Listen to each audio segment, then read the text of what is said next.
wanted to just update you guys on days 2 through 4 of the Micah study and just share with you guys what I've been doing, what I've been learning. I'm also going to be rewriting some of my notes that I had put in here. Just put them on one strip so that way it's just less likely to rip out of my Bible and just less like pulling apart if I ever come back and read this. So in our first video, we talked about the resources that I'm using and also verse 1, which had a ton of information. Obviously, days 2 to 4, we read the rest of chapter 1 in these past 3 days. So there's a ton of information here, and just a few of the things that popped out for me was how, okay, so verse 2 starts off our first section where it's God's judgment on Israel and Judah, and we just see how Micah is talking to the people and letting them know judgment is coming. Verse 2 starts with the word here, which is what is one of the markers of the different parts. There's 3 parts in total, and they all start with either here or hear ye. Something I like that like one of my commentaries said was like, at the Lord's appearing, the whole earth trembles. And you know, this is for verses 2 to 4. And the God who comes to judge his people has at his command all the powers of the universe. And then one of the reference verses was Jeremiah 4:23 to 26. And there was just a ton of cross-reference of how when the Lord judges or just anything like that, the earth trembles. And I just thought that was so powerful because like it's definitely reminds me of today and all these different things that are happening. Like when you get into verses 5 through 7 for day 3, you see where he mentions the house of Israel, and he's saying the house of Israel or the transgressions of Jacob, because he's mentioning the nation as a whole, not just Israel or not just Judah, because they had split off by this time, but as a whole.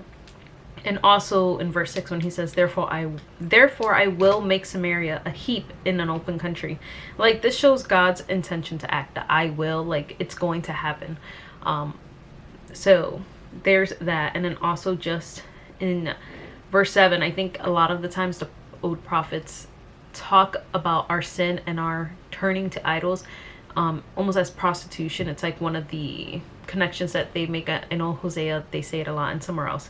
This was spiritual prostitution against the Lord, and idolatry. You know, the people were worshiping. They were worshiping Baal. Yeah. So those are just some things from day 3, and then day 4, we go through verses 8 to 16, where Micah is talking to the cities, specifically, and just like. I like how my Bible, the commentaries describe it as like Micah's skill at wordplay, and he's being. I'm trying to remember where I was. I feel like I'm kind of all over the place right now. Yeah, so I have notes here. I'll give you guys a little peek into my Bible and what it's looking like.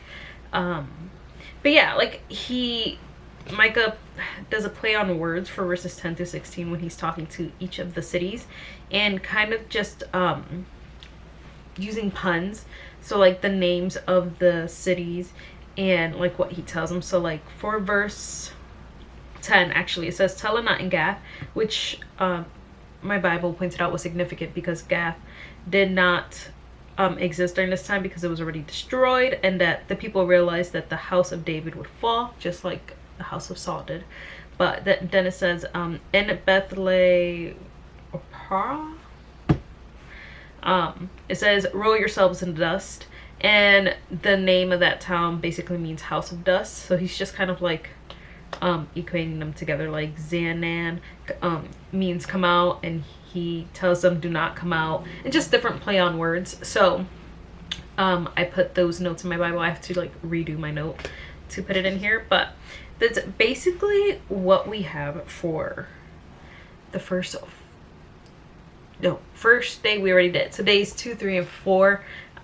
There's been a lot going on. I'm trying to get in the habit of just like filming every day as I do them, so like the information is fresh, but I just didn't have time this week. So hopefully continuing on I will.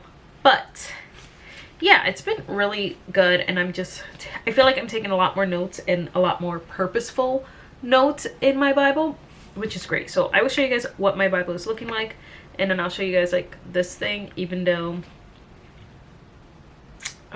I'm gonna redo it eventually on this. So these are my notes so far in my Bible.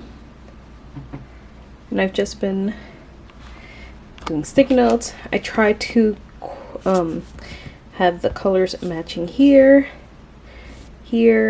so we know part 1, and just getting more details. And then this is what I need to update. So this goes with verses 2 through 4.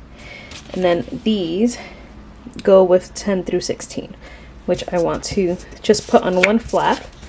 So that way it'll just be less flappy. So that is the plan. But here is just what I've been doing. So I am fighting my perfectionism at the moment. Spelled judge wrong over here. Restarted. Wrote the wrong word here. Restarted. 2 basically identical things, but I'm hating how it's coming out, and it's driving me crazy. So I don't even know. Maybe once I highlight it, I won't hate it as much.